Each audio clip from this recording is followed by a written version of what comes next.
次嚟到深水埗景怡峰高層33樓，一房一廳270尺嘅單位，跟佢嚟睇下啦。今次我哋介紹嘅係位於深水埗景怡峰高層一房一廳，實用面積係270尺嘅單位。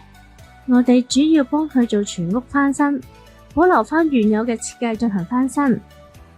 業主係以出租為主，將原有嘅木地板改為木紋地磚，更加襟用同襟睇。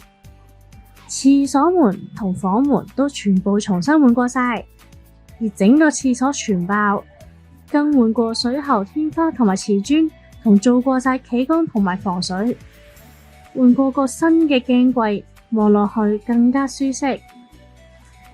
設計師將個下櫃近坐廁位置加咗個放紙巾嘅位，實用又美觀。